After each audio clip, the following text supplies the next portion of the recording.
Good morning students. आज हम पढ़ेंगे वसंत भाग 3 के पाठ 11 जब सिनेमा ने बोलना सीखा। और इनके लेखक हैं प्रदीप तिवारी जी। तो इन्होंने इस पाठ के माध्यम से क्या बताना चाहा है, हमारा चैप्टर जो है, हमारा पाठ है जब सिनेमा ने बोलना सीखा। और ये हमें अच्छी तरीके से पता है कि पहले जो बॉलीवुड फिल्में जो बनती थी वो अपने आप में मूक होती थी। मूक यानी कि उसमें किसी भी प्रकार की ध्वनियां नहीं होती थी। सामने जो पिक्चर दिखाई जाती थी उसमें केवल वो एक्शन करते थे, मुंह चलाते थे, लेकिन उसमें किसी भी प्रकार का साउंड सिस्टम नहीं होता था। और फिर उसके बाद 14 मार्च 1931 की ऐतिहासिक तारीख भारतीय सिनेमा में बड़े बदलाव का दिन था।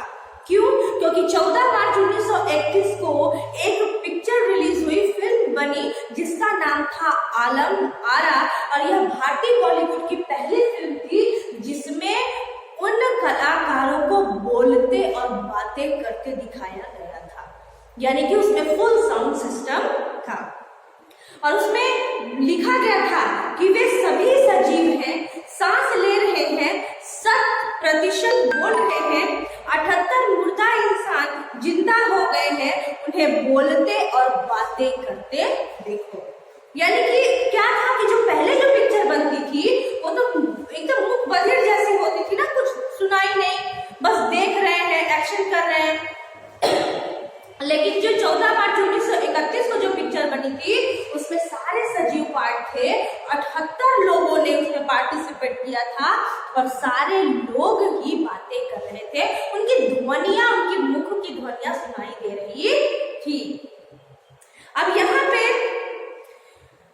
पहली बोलती फिल्म जिस साल प्रदर्शित हुई उसी साल कई मूक फिल्में भी अपनी भाषाओं में बनी, कई मूक फिल्में, यानी कि जिसमें कुछ सुनाई नहीं दे रहा था। सवाक और मूक, मूक यानी एकदम शांत, कुछ ना बोलना, और सवाक यानी कि बातें करना या उसमें ध्वनियों का सुनाई देना।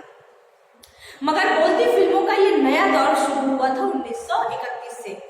पहली बोलती फिल्म के जो निर्देशक थे वो थे अर्देशीर एम ईरानी। और उन्होंने ये जो आलम आरा जो पिक्चर बनाई थी वो उनको कहां से प्रेरणा मिली थी, उन्होंने एक हॉलीवुड में एक फिल्म देखी थी शो बोट। और उसमें सारे लोग क्या कर रहे थे, पूरे फुल डायलॉग्स बोल रहे थे, उसमें ध्वनियां सुनाई दे रही थी। तो वो चीज उन्हें बहुत इंस्पायर किया और उन्हें लगा कि जब हॉलीवुड ये पिक्चर बना सकती है तो हम भारतीय सिनेमा में इस तरीके का पिक्चर क्यों नहीं बना सकते जिसमें ध्वनियां सुनाई थी। तो उसके बाद उन्होंने एक पारसी रंगमंच से, पहले जो मुंबई पारसी जो थिएटर होते थे उसमें बहुत सारे ड्रामास होते थे और बहुत पॉपुलर था अपने टाइम पे। तो उन्होंने उस पारसी रंगमंच से एक स्टोरी उठाई, एक पटकथा उठाई और उसका जो मतलब उसको एक फिल्म के आधार पर उन्हें परिवर्तित किया। और फिर उसके बाद बोलने वाली फिल्म, मतलब इसमें जो भी गाने थे, जो भी डायलॉग्स थे, उन्होंने इसका निर्माण खुद किया। अब आज की तरह उसमें ये सिस्टम नहीं था कि गाने वाले सामने से गाए, है ना। इस फिल्म में किसी भी प्रकार से बातचीत करने वाला सामने नहीं होता था। सामने अगर है भी तो जो संगीतकार होते थे, इसमें कोई संगीतकार या गीतकार नहीं था, पार्श्व गायक यानी पर्दे के पीछे से गाने वाले थे। पर्दे के पीछे से वो गाते थे और ये लोग अपना मुंह चलाते थे और वो ध्वनि सुनाई पड़ती थी।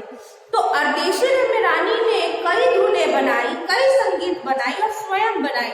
और इन सब के लिए इस पिक्चर में कम से कम 3 वाद्य यंत्र, इसमें तबला, हारमोनियम और वायलिन का प्रयोग किया गया।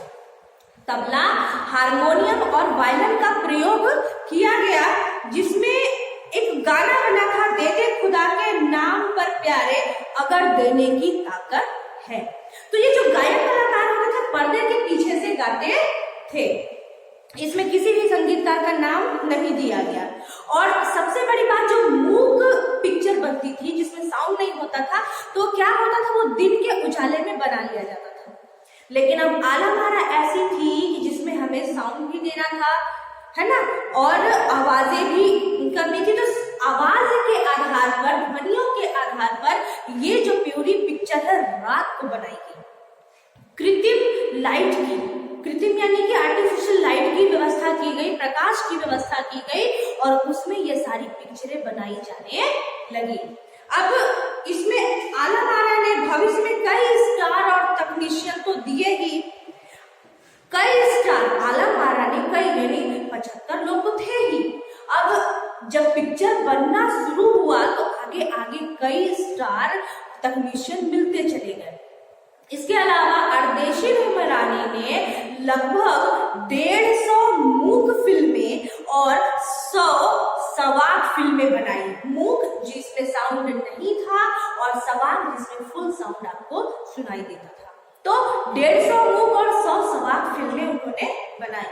और ये कैसी थी, ये जैसे उस टाइम पे जो अरेबियन नाइट्स, जो अरब की कहानियां जो प्रसिद्ध थी, तो उस तरीके की फैंटेसी वाली पिक्चर थी आलम आरा।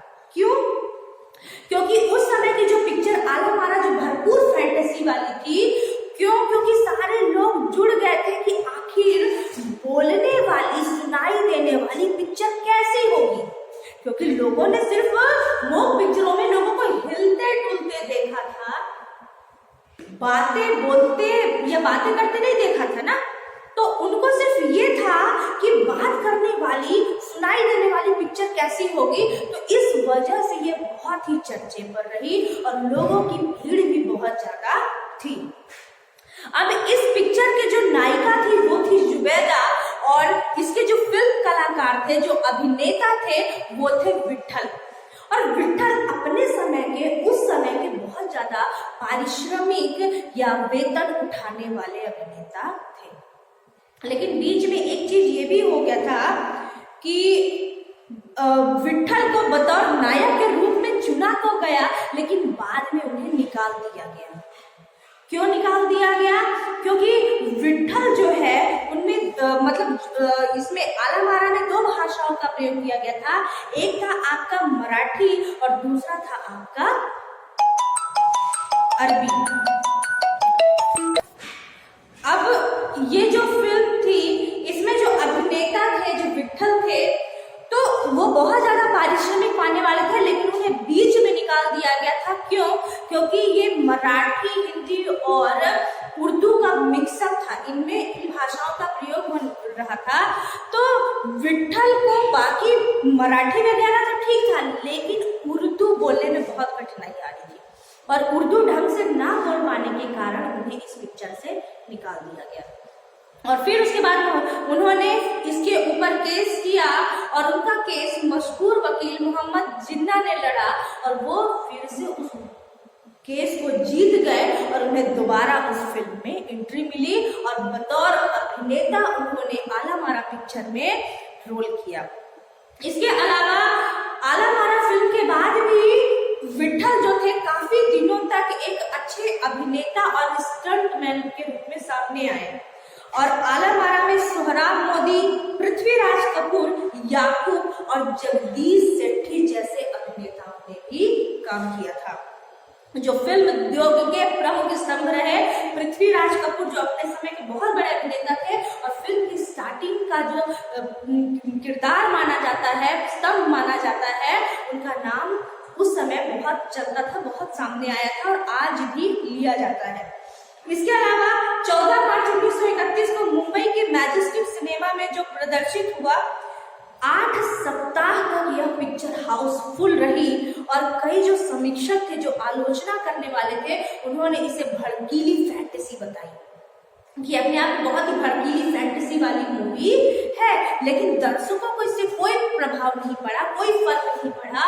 10,000 फुट की ये लंबी पिक्चर थी और ये अपने आप में पहली बोलती फिल्म थी, तो बहुत ही अनोखा अनुभव लेके आई थी दर्शकों के लिए। इसके अलावा पिक्चरों में फिल्मों के लिए पौराणिक कथा, पारसी रंगमंच के नाटक और अरबी प्रेम कथाओं को लिया जाता था, अरेबियन नाइट्स से, है ना।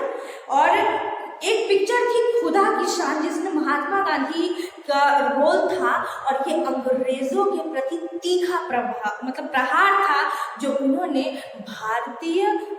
भारतीयों के ऊपर अपने शासन काल में किया था। इसके अलावा सवाक सिनेमा के 1931 में बनी आला मारा, जब 1956 में इसके पूरे 25 वर्ष पूरे हो गए, 25 साल पूरे होने के बाद इस अर्देशीर एम ईरानी को सम्मानित किया गया, सम्मान से नवाजा गया। तो इस विषय पर उन्हें कहा गया कि ये भारतीय फिल्म के जनक हैं, बोलती फिल्म के जनक माना गया। तो उन्होंने बड़े ही विनम्रता से कहा कि नहीं, यह तो मेरा योगदान है अपने देश के प्रति, यानी कि जो भी प्रतिभा मेरे अंदर है वो मैं अपने देश के लिए समर्पित करना चाहता हूँ। तो इस तरीके वो बड़े ही विनम्र थे और सवाक फिल्म का पिता कहा जाना कोई भी गलत नहीं होगा अर्देशीर एम ईरानी के लिए।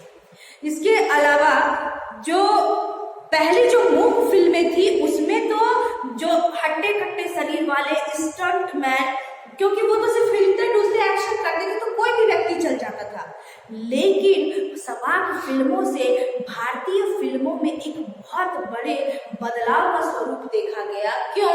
क्योंकि अब तो डायलॉग भी बोलने थे, गाने को भी लिया जा रहा था, तो उनमें उन स्टार अभिनेता अभिनेत्री के टैलेंट को भी देखा गया, परखा गया, कौन अच्छा गा सकता है, कौन अच्छा बोल सकता है, कौन अच्छा संवाद कर सकता है। ये सारी चीजों की होड़, जो एक आप कंपटीशन कह सकते हैं, वो सारी चीजों की शुरुआत उस समय से हुई।